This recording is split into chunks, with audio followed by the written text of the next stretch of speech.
as críticas quanto ao Ciro Gomes, primeiro, o pessoal larga todas as fake news que podes largar.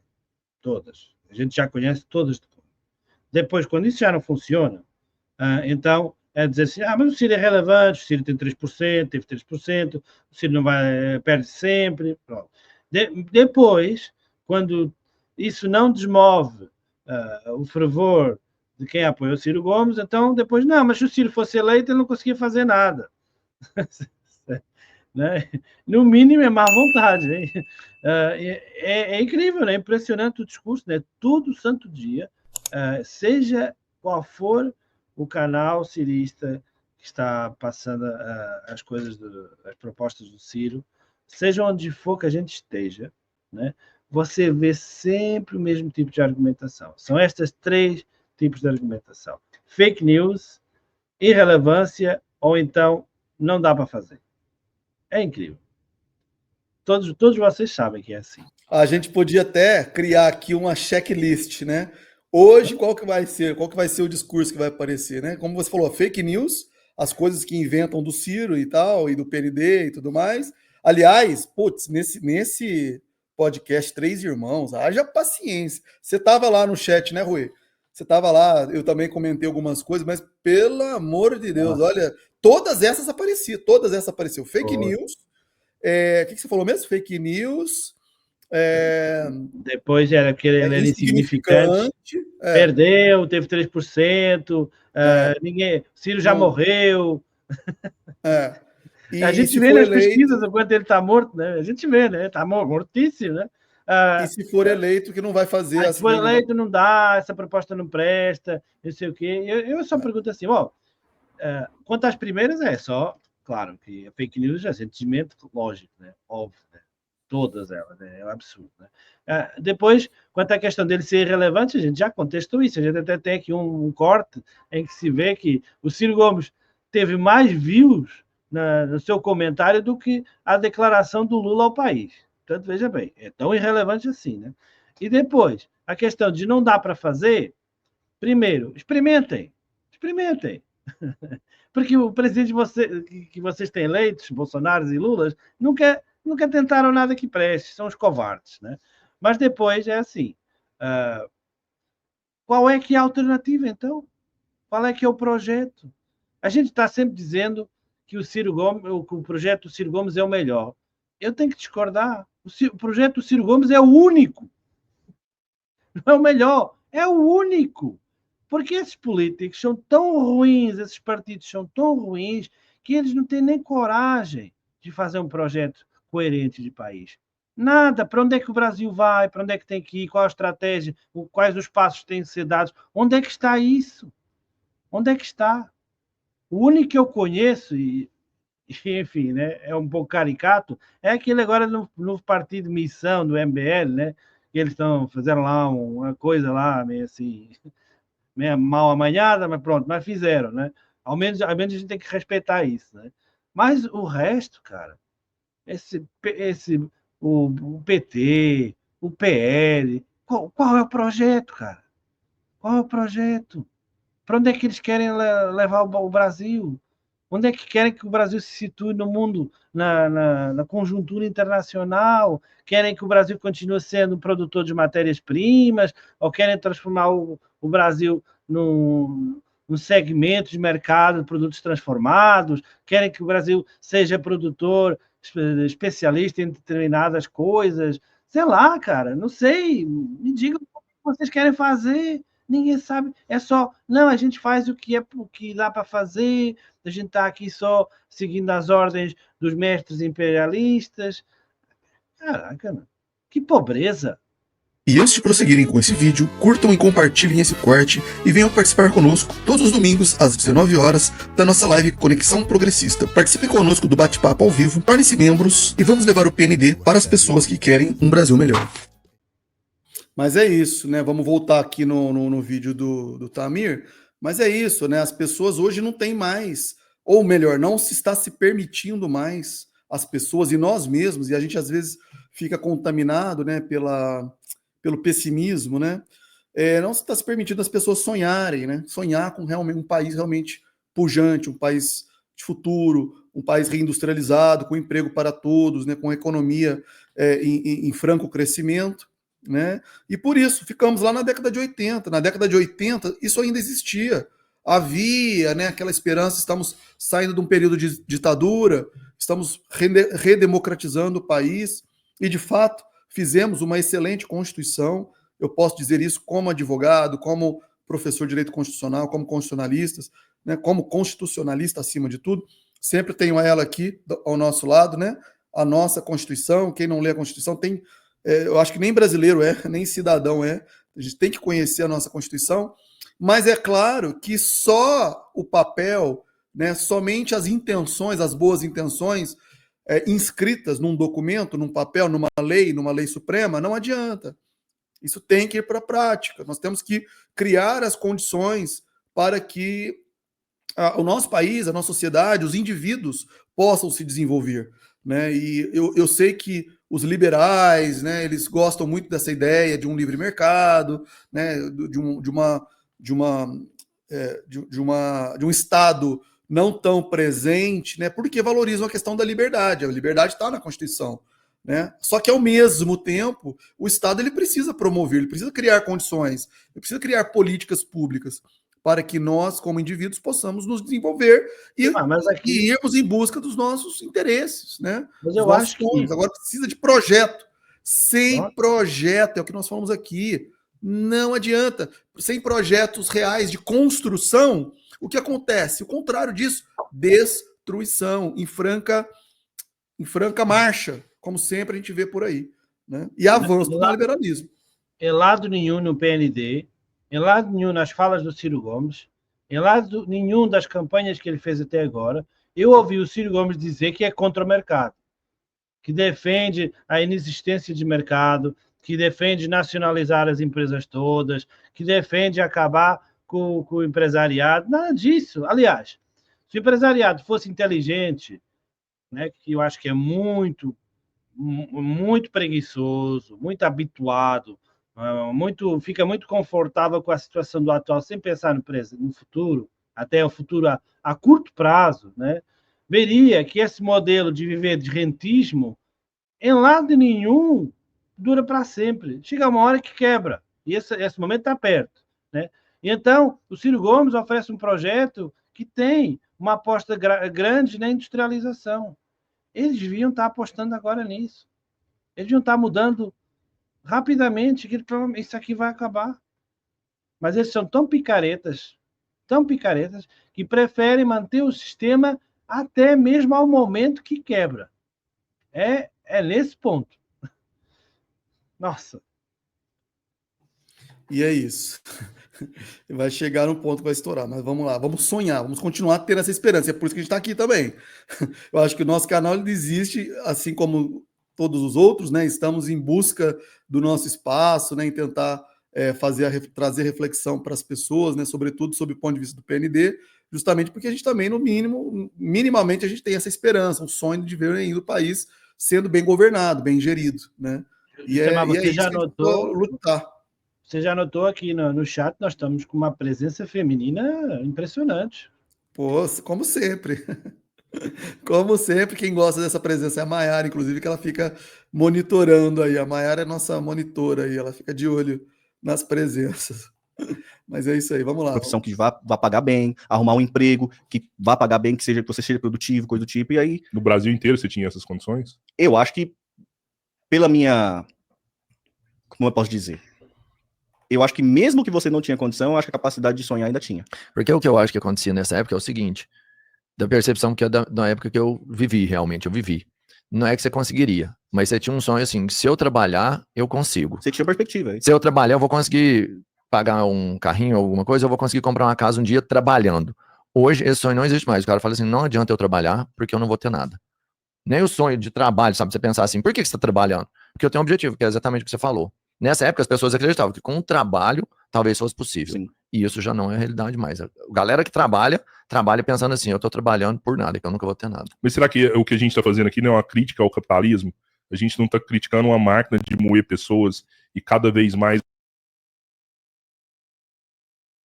Deixa eu só destacar aqui, até para ajudar na contextualização, e reforçar o que eu disse aqui antes, né?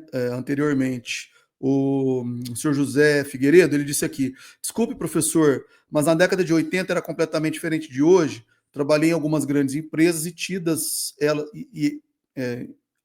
grandes empresas, e elas, vou corrigir aqui, elas existiam programas de nacionalização de produtos. Então, na verdade, quando eu digo que nós paramos, né, praticamente paralisamos da década de 80 para cá, na verdade, eu estou dizendo assim, olha, ou a gente está parado, ou a gente, inclusive, evoluiu, a gente regrediu, né? Então, eu acho que é nesse sentido mesmo, tá, senhor José? Era muito melhor. Eu acho que a década... E, inclusive, eles estão comentando agora isso também aí, ó. O Robertinho falando. Antes você acreditava que você ia trabalhar duro. Ou, no meu caso, eu sou aquela geração... Olha só. Eu sou daquela geração, e isso eu devo muito ao meu pai, inclusive, né? E todos aqueles que me estimularam a estudar. E, infelizmente, antigamente você falava assim, olha... Você tem que estudar para você vencer na vida, para você ganhar espaço, ter um emprego, tal. E eu estudei, eu fiz tudo que era possível fazer, né? Eu estudei, fiz mestrado, fiz doutorado, ainda tenho interesse em fazer um pós-doutorado, né? Mas eu fiquei rico e milionário com isso? Pelo contrário, pago os meus boletos, às vezes falta dinheiro, aquela correria, aquela luta. Sou advogado, mas não tenho um grande escritório, né? Enfim, sou professor, ou seja, é aquela luta, aquela batalha diária, né? Então, antigamente era isso, né? Acreditava-se que trabalhando duro, estudando, né? Passando por todas as etapas da educação, era garantido o seu futuro. Não é mais. Isso não existe mais. Nem eu acredito mais nisso, eu não consigo defender isso, porque a gente vê isso na prática. Né? E na década de 80 havia essa possibilidade. Na década de 90 havia também esse sentimento de que as coisas estavam evoluindo. E hoje não. Né? Toda essa grana que você podia ter ganho e feito da sua vida melhor, de você e muitos outros, né? Toda aquela juventude que estudou no FIES e que se ficou endividada, aqueles 70, 80 milhões de brasileiros que estão no SPC, a boa maioria deles, toda essa grana, sabe onde é que está? Nos bolsos. Meia dúzia aí. Foi transferida para lá, através do rentismo. É neles que está. A gente tem que ter bem ciente que é isso mesmo que se passa aqui. Foi uma transferência das classes médias e as classes baixas para uma minoria. E quando alguém fala que quer cobrar 0,5% sobre as fortunas desse povo, ai meu Deus, que não pode ser. Ainda hoje eu vi uma declaração do Gilmar Mendes, esse juiz aí, dizendo que se o Brasil taxar os seus super ricos, vai se transformar num país com menos competitividade. Porra, é inadmissível isso, cara. Eu não sei, se eu tivesse um cara desse à minha frente, fizesse um troço desse, eu enfiava a mão na cara dele. Né? É preciso. Falta de competitividade de quê? De milionário? Os milionários dos outros ficam melhores que os milionários do Brasil, é isso? Mas que troço é esse? Esse povo insulta a inteligência de todos os brasileiros. Assim, olha, eu vou enfiar essa aqui na sua cara. Eu vou enfiar essa idiotice na sua cara e você vai comer com batata frita. Não, pelo amor de Deus. É muita disfarçatez. Mas pronto, me desculpe. Vamos seguir. Não, mas é isso mesmo. E assim, eu vou repetir, eu vou lembrar aqui, né? Que eu fiz um comentário outro dia sobre isso, né? Que nós regredimos ou que nós estacionamos na década de 80. E eu digo isso, inclusive, o Ciro falou também sobre isso, a gente falou sobre isso em lives passadas, né? Se a gente compara com China, Coreia e outros países por aí, né? Olha onde eles estão, onde nós estamos. Então, eu acho que é incontestável. E aí eu disse isso, veio um monte falando, claro, a maioria deles petistas, né? A maioria dos petistas querendo dizer que não, que as coisas estão, não sei que mundo que eles vivem, né? Não sei qual mundo é esse, eu queria saber sinceramente que mundo é esse que eles vivem, porque é difícil, viu? A boca dela vai ficando maior, você vai jogando mais carne pra dentro. Não, o capitalismo em si, o capitalismo em si, eu digo, ele tem contradições que são insuperáveis. Isso é um fato. Os marxistas falam isso, os comunistas falam isso, e é um fato. Ele tem contradições que são insuperáveis. Uhum. A busca pelo lucro vai ter uma contradição em algum momento com a questão social. Vou pegar um exemplo básico que aconteceu comigo. Por exemplo, como eu disse, sou professor de iniciativa privada. E aí, o meu ramo é arte, eu sou um professor de música, então tem aquele negócio de a música fazer parte da educação, né? A minha escola, uma das escolas que eu trabalho é humanista e humanitária. Então ela tem essa percepção de que o ensino de outras linguagens vai desenvolver as pessoas, vai ser bom para as pessoas. Então tem uma questão do ensino, é uma questão social. Escolas particulares têm um momento muito importante que é as apresentações, que é o momento que você está expondo, né, o que o seu filho está aprendendo para os pais. E ao mesmo tempo que é um marketing, né? Serve muito mais como marketing, que os pais gostam de ir lá, pagam mensalidade, gostam de lá ver o filho, coisa e tal. Tem a questão do ensino por trás, que é aquilo que eu falei. Chegou um momento que eu mandava algum dia conversando com a minha chefe, que era assim, eu tinha um grupo lá montei um coral com a molecada do Fundo 2, era ensino médio, não, era Fundo 2, nono ano. Montei um coral, e aí dentro desse coral eu ia montar um madrigal. O madrigal são aquelas vozes que representam os coros, ou seja, uma voz especial que eles iam ficar no microfone. E durante as aulas tinha um menino que era muito engajado, mano. Ele era muito engajado. Tudo que eu pedia os exercícios ele fazia, sem participativo na aula, coisa do tipo. Eu, pra incentivar aquilo nele, eu fui lá e premiei ele com um madrigal. Só que ele era muito desafinado. Ele era desafinado, tipo assim. Só que ele estava interessado na aula. E o meu interesse na educação não é que ele seja afinado. Claro que ser afinado vai ser uma consequência do estudo dele. Só que eu entendo que o ensino musical é transformador para a vida dele. E estava sendo. Então tinha uma questão social. Aí entrou uma contradição. Se eu mostrar lá pro pai o moleque desafinado, eu não vou estar fazendo o marketing da forma correta. A busca pelo lucro vai ser ineficiente, nesse caso. O certo é eu pegar o moleque afinado, mostrar lá e mostrar um coral lindo. Por um outro lado, se eu boto o moleque lá, eu estou incentivando a questão social, da educação dele. Entendeu? Mas não era isso que você tinha que mostrar pro pai. Você tinha que mostrar pro pai o engajamento Era dele. uma contradição, porque o pai a participação dele. Porque ao mesmo tempo que o pai quer ver um lugar bonito para fazer o marketing e buscar mais lucro para a escola, ao mesmo tempo que tem isso, a busca pelo lucro, tem uma questão social, que é a educação do filho dele e dos outros. Eu acho que esse é o objetivo maior, É né? uma contradição que não vai ser superada. Eu tinha que escolher uma. Ou eu escolheria o lucro, ou eu escolheria a questão social, a educação. É uma contradição insuperável. Concorda? Não sei. Mas você enxergou a contradição? Eu tô entendendo o que você tá falando. Qual Mas eu parte acho você não que enxergou dessa contradição? se você fosse o professor do meu filho e fizesse isso com meu filho, por mais que meu filho tá desafinado lá cantando, eu ia ver que o Tamir colocou meu filho para participar com outros colegas, que aquilo ali tá cumprindo uma função social que vai ser excelente para ele, muito melhor do que ele cantar afinado ali. Então, mas o seu filho, ser um tenor, tudo. É muito melhor. Mas se fosse o filho do Robertinho, Tá cantando bom, desafinado, tá. e o seu afinado no outro lugar. Pô, eu ia ver do mesmo jeito, assim, tá participando. Não. Mas você nem eu ia ver do mesmo essa jeito. que eu tô falando, você nem Não. ia chegar em você só chegou pra ver uma apresentação. Você só quer ver o coral bonito. O coral bonito representa, pô, esse ensino é legal, hein? O ponto lógico é isso. Entendo, sim. Porque coralzão bonito e tal, é isso. Perfeito, né? Esse é o Trabalho de ponto. excelência. Exatamente. Você ia olhar isso. Pô, cara, essa escola é boa, pago mesmo os moleque, canta bem pra caramba, é isso. Eu entendo. Você entendeu? Você tem razão. Cara, Aí eu, como Bem, professor, bem, peguei pra minha chefe, que é um amor de pessoa. Ver um Pegou espetáculo você, ó, ruim. Aí eu aceitar ver o filho dar um espetáculo ruim, todo desafinado, passando vergonha no show. Ah, não, achei muito bom, sim. Não, peraí, né? Ele não entendeu a analogia que o Tamir quis fazer, né? Ah, no não, sentido ia de achar bem, produtividade. claro. Ia. É claro que todo pai vai gostar do filho, enfim, vai entender a intenção do professor, mas o que o Tamir está querendo dizer é o seguinte: a ideia da produtividade, da qualidade, aquela coisa que o capitalismo nos impõe, né? Você tem que ser sempre bom o tempo todo. E a tal da meritocracia, né? Que é uma falácia, que é uma mentira que se inventa a todo momento, né? De que os bons ou os melhores são aqueles que vencem de fato. Não é sempre assim, cara. Não é sempre o melhor, não é o que mais estudou, não é o que mais trabalhou, Não, que vai estar no topo da sociedade. Eu sou totalmente a favor da meritocracia se a linha de partida for a mesma.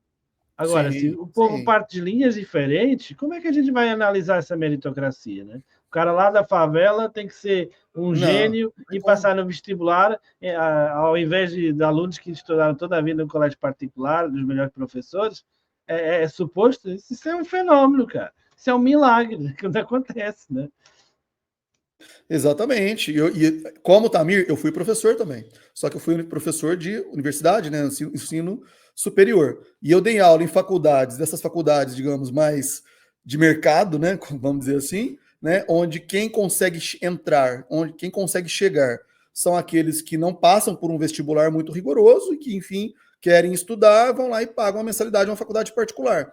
Só que são aquelas pessoas que trabalham o dia inteiro, acordam 4 horas da manhã, trabalham o dia inteiro, quando chega à noite, ao invés de descansar, vão para a faculdade. Aí eu passo lá um livro para ler, passo um livrinho lá para fazer uma resenha, um livrinho dessa espessura aqui. Vários alunos me falavam isso. Professor, vou ler que hora isso daí? Não tem horário para ler. Agora, outras faculdades que eu já dei aula também, ou que já frequentei, ou fui aluno, faculdades de ponta, onde tem alunos que o pai paga uma mesada, não trabalham, tem dedicação exclusiva para estudar, você acha que o resultado vai ser o mesmo? Você acha que a colocação no mercado vai ser a mesma? Né? Não vai. Então, isso também são consequências de um mundo capitalista, neoliberal, que cria uma imposição, criam regras, mói as pessoas, né? Faz com que as consequências sejam essas que eu até destaquei antes aqui comentário aqui da Maiara, nossa querida Maiara está sempre conosco, né? O engenheiro que vira motorista de Uber. Engenheiro que vai trabalhar em onde? Engenheiro, por exemplo, enfim, tem várias áreas de engenharia, né? Mas, sobretudo, depende de um país industrializado. Né? Ele vai trabalhar na indústria que não existe. Não existe. Encontrei essa semana, inclusive, também, citando um exemplo mais próximo, um colega, um amigo, né? Da infância e tudo. Ele é engenheiro, e aqui é uma cidade muito pequena, são 17 mil habitantes, aqui em Minas, né? Ele deixa a esposa aqui, né? Ele mora, tem esposa e tal. Na segunda-feira, ele vai para São Paulo, fica a semana toda trabalhando em São Paulo, para voltar na sexta-feira para casa, fica o final de semana, passa com a família, depois a mesma rotina, e assim vai. Quer dizer, nem poder morar, estar próximo da família, as pessoas conseguem. Ele é engenheiro. Claro, Ou seja, existe ainda um mercado ainda na capital, mas... Ele é um imigrante no seu próprio país, né? Exatamente. Né? E daqui para São Paulo são quase 500 quilômetros. 400 e lá vai pancada de distância. Né? Então, assim, eu não estou dizendo que é inaceitável que a pessoa tem que fazer um sacrifício na sua carreira profissional. Agora, isso normalmente é uma fase transitória, né? A pessoa está tirando uma especialização, ou está num emprego em que tem uma mais-valia que importa ter, né? Mas que o futuro quer mudar, né? Mas não, a gente vê cada vez mais casos em que se sacrificam as famílias, né? E em troca de uma remuneração aceitável, mas que depois a família arrebenta, né? Ou então os casais não têm filhos, ou porque ter filhos nessas condições também é péssimo, né? Existem grandes problemas, né? E a gente vê, né? Uma descida abrupta na taxa de natalidade no Brasil, né? Que se não fosse o Nordeste ainda com uma natalidade um pouco acima, com gravidez jovens, umas realidades desse tipo, né? O resto, o Brasil estaria já numa recessão de natalidade igual à Europa, quer dizer, como é que pode, né? Um país tão grande. Eu tenho que dizer que, mesmo assim, eu acho admirável o Brasil se aguentar ainda, porque com essas taxas de juros, com tanta coisa, com tanta política errada, com tanto político salafrário, como é que o Brasil ainda consegue crescer? Como é que o Brasil ainda está andando? Meu Deus, é impressionante. Tem que ser um país extremamente rico, é o que toda a gente concorda no mundo, né? Dizer assim, não, o país é uma potência, né? Aquilo ali é impressionante, né? Porque, de fato, só isso explica, né? Qualquer país já teria quebrado. Eu volto a dizer o exemplo. Quando Portugal pediu ajuda à Troika e ao FMI, que não conseguia pagar a sua dívida pública, coisa que vai acontecer com o Brasil daqui a um ano ou dois, quando isso aconteceu, as taxas de juros estavam em 7%. Vocês aceitam 15%. E a coisa está andando ainda. Não, pelo amor de Deus, né? O Brasil tem que ser uma potência extraordinária. E vamos lá, né? Outros já falaram, não vou falar nenhuma novidade aqui. Com essa história de tarifaço do Trump, você quer apostar quanto? Que daqui a pouco essa taxa vai bater aí os 15,25, depois 15,5, daqui a pouco 16. Acredito. Não vai demorar. A galera quer estressar a TV, onde é que dá? Tem onde é que dá? Vai pro buraco mesmo, né? Então vamos ter onde é que dá. Contradição aqui. Nesse caso, eu faço o quê? Pronto, é uma contradição. Isso foi só um exemplo prático da contradição que tem o capitalismo. O capitalismo tem contradições que são insuperáveis. Isso é fato. Os marxistas afirmam isso, eles estão certos. Tem sim. A busca pelo lucro tem. Ou dou exemplo também para os liberais lá que vão ver a live, tá? A galera do MBL, eu falo, gente, o elevador do seu prédio não precisa dar lucro. O elevador do seu prédio precisa te levar do lugar A para o lugar B. E acabou. Imagina se você for subir lá do 14º andar, pensar, aí paga R$3. Aqui vai subir do primeiro, paga 1. Quem não tem dinheiro sobe de escada. Ah, mas eu moro lá no 14º, sobe de escada. O elevador não tem a função de dar lucro. Quem entra nessa conversa de estatais, coisa e tal, eu falo assim, gente, vocês precisam parar de achar que tudo precisa dar lucro. Aí eu dou o exemplo do elevador do prédio, né? O elevador do prédio não precisa dar lucro.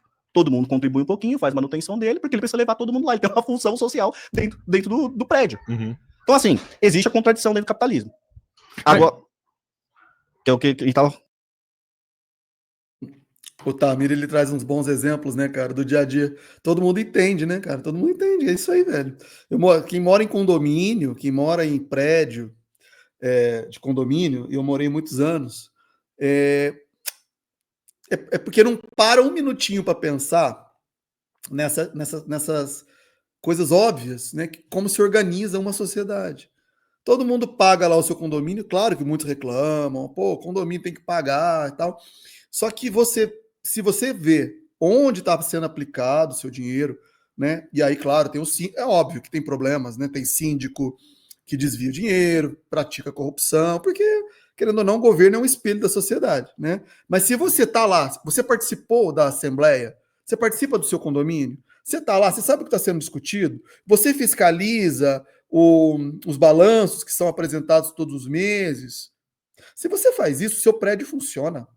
Seu prédio funciona, você não reclama de pagar o condomínio, porque a piscina vai estar funcionando, o elevador vai estar funcionando, a salão de festa vai funcionar, tudo vai estar bonitinho, né? Por que não pode ser assim no nosso país, né? E quem que você escolhe como síndico? É alguém que vai trabalhar, que vai entregar um bom serviço. Então, por que para escolher um presidente, para escolher os parlamentares, tem que ser diferente do seu condomínio? Ou, aí vai, né, para a cidade, para o bairro. Se as pessoas pensassem assim, facilitava muito, né, os resultados. Os brasileiros são muito mais exigentes com o síndico que com o presidente da República. Não é? Muito mais exigentes com o seu time de futebol. Pensa no time. Ah, porque não contratou fulano. O treinador, o técnico. Aí não. Aí vai eleger lá um presidente, Bolsonaro. Aí não gostou do Bolsonaro, volta o Lula. Pô, o Lula, pelo amor de Deus, depois de 3 mandatos, 4 mandatos, volta o Lula. Né? E aí tem um best-seller lá, um cara aqui, né, que estudou, nunca foi processado. Eu tenho certeza. Eu tenho certeza. O cara tá lá esperando, tá na reserva. Se o Lula chegar em 2034 ou 2030, como eu espero, e ele esteja igual aquele velhinho que já estava morto e foi pegar dinheiro no caixa, ou a senhora, eu acho que teria ainda um bom percentual de votos. Ou seja, teria gente que preferia votar por uma questão simplesmente afetiva, não tem nada a ver com... É como se os brasileiros, às vezes, ignorassem que o político ele é um empregado da população, né? Ele é um cara que recebe um valor por mês para prestar um serviço ao país, né? Não é, ele não está fazendo favor a ninguém. Não é nada além disso. Não é nada além disso. Ele não está fazendo favor a ninguém, pelo contrário, né?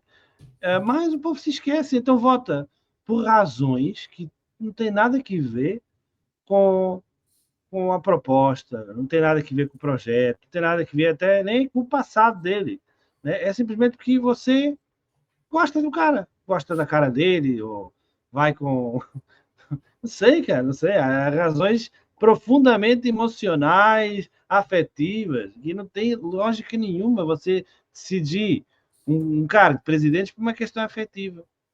É impressionante. A maioria, a esmagadora maioria, claro que tem casos desses também, das pessoas que votam no Ciro, ou que gostam do Ciro Gomes, não é que achem que o Ciro é um cara maravilhoso, que é um cara muito bonito, ou que gosta muito da maneira como ele se veste, ou como ele faz, enfim, não, é um projeto, é as coisas que ele quer fazer no Brasil. É isso que encanta as pessoas por Ciro Gomes, não é mais nada. Assim, claro que tem também algumas pessoas que têm uma adoração por Ciro Gomes, mas comparativamente com Lula e Bolsonaro, cara, não tem nenhuma semelhança. Nenhuma semelhança. Se um dia, eu volto a dizer isso, se um dia o Ciro Gomes for presidente desse país, do Brasil, e ele tiver decisões ou projetos ou leis que eu acho censuráveis, que eu acho que são erradas, eu vou estar aqui para criticar. Eu vou estar aqui para criticar. Isso não vai fazer de mim fascista nem lulista, vai fazer de mim um cara que está interessado no Brasil. É isso que deve pautar o eleitor. Não é mais nada. Tem que parar com esse negócio da adoração. Não há salvador da pátria. Há, sim, projetos. Claro que o Ciro Gomes é um cara idôneo, é um homem com uma retidão na sua vida política, um cara que nunca se envolveu com gente podre. Isso é uma virtude dele, mas isso não é o suficiente para você adorar o cara, até porque ele não faz mais que a obrigação dele. Se você quer ser político, você tem que ser honesto. Acho que é o mínimo que se pode exigir. No entanto, em um país de zarolho, né, quem tem dois olhos é rei, né? Então, por isso, Ciro Gomes é rei por isso, né? Aí em Portugal o ditado é esse? Mais ou Zarolho, menos, né? Zarolho, reino de cego, né? Por aí vai. É por aí. É, Acho que foi, a ideia passou, não?